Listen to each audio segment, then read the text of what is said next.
So here we are at Eagle Pass. I'm Tony Gonzalez. I'm a local congressman here in the district.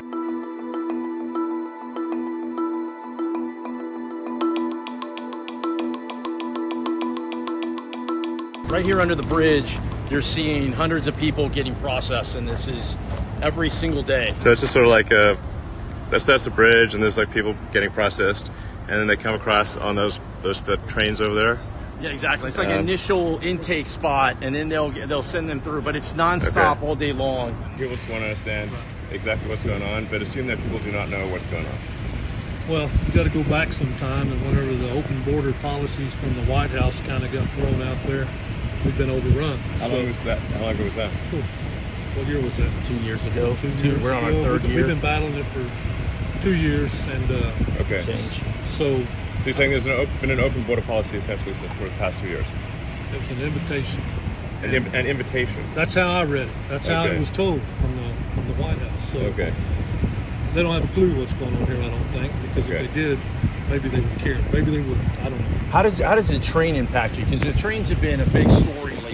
There's a train just over here. This is kind of where it starts, Elon. Where you see, all these thousands of people on a train. This is where they're coming through, but it doesn't end here. It just starts here. Yeah. Medina County is where they're going to make it to the big cities like San Antonio. Two major rail lines come through my county, and on those the illegals ride. They actually control the trains because they know how to crank down the brake on the car, so when it passes a heat sensor, the conductor has to stop the train, the illegals get off, the people come to get them, and all the stolen vehicles are stealing from all over the country. Nearly every one of them is in a stolen vehicle. The fact that we are seeing all-time highs in illegal processing, that ramp is increasing. Yes. So these are really important points, because the public isn't. I think it's not necessarily clear to the public.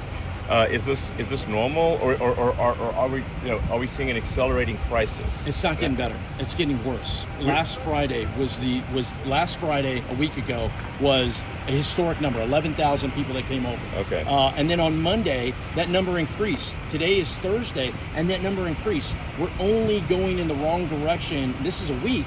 What happens 2 weeks from now? It's the wrong way. Okay. So basically, we're seeing unprecedented, all-time highs, and increasing, and spreading. Yes. It's not in just one area. It's not just like it's just one city or one town, not even one state anymore. It's not, we're talking about New York today, but Chicago, you're hearing it there. LA, Denver. There's all these other places where it's just spreading, just continues to get bubbling up. And just to quantify it, I think you said 2,000 a day or something, just in this location. Just here. So that's like over 700,000 a year. Just in this one location, Okay, just 700,000 sort of illegal immigrants a year, just in this one location. Just in this one location. Okay. El Paso, right now in El Paso. That's higher than the population of Wyoming. FYI. Exactly. Yes. Okay, and that's just one location. What is the total number from all locations roughly? In the millions. I mean, it's so literally millions, and those are just the folks that we know have engaged. What about all the others? That's just who was actually processed. Yes, the gotaways are the ones that Yeah, so meaning that like the actual number is much higher. Much higher. Okay, that's very important for people to know. Yeah. That the actual number is much higher. Is the official number something like 2 million or something? Where is it? It varies, and it depends on who you ask. But I've seen it as high as 2.6 million. And that number just every year for the past 3 years has almost doubled.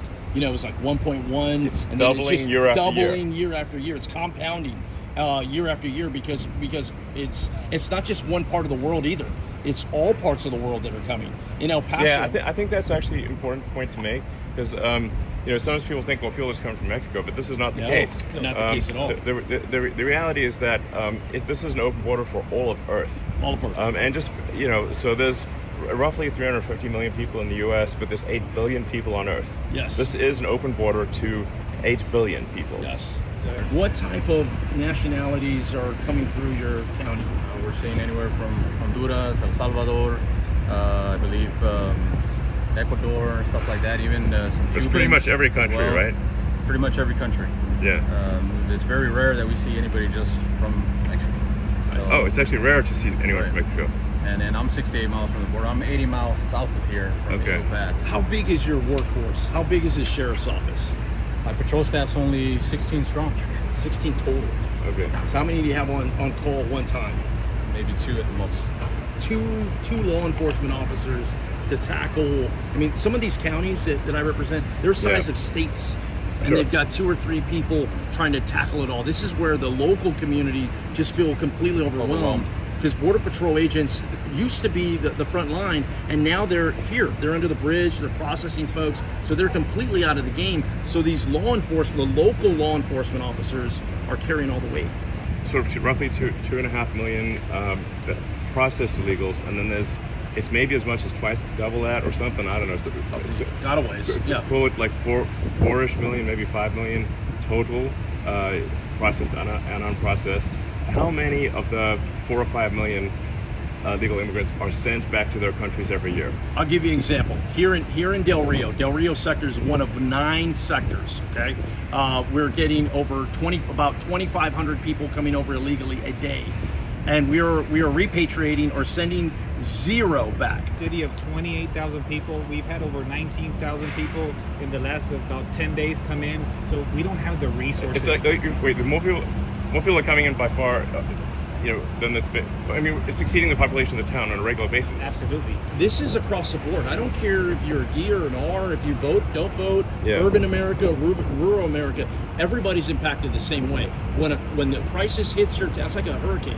When a hurricane hits you, everybody gets washed out. Sure. And it's no different. So I think there's an opportunity here if we can message it in a manner of, this is about solutions. Hey, I get the finger pointing. It's easy to say why we got here.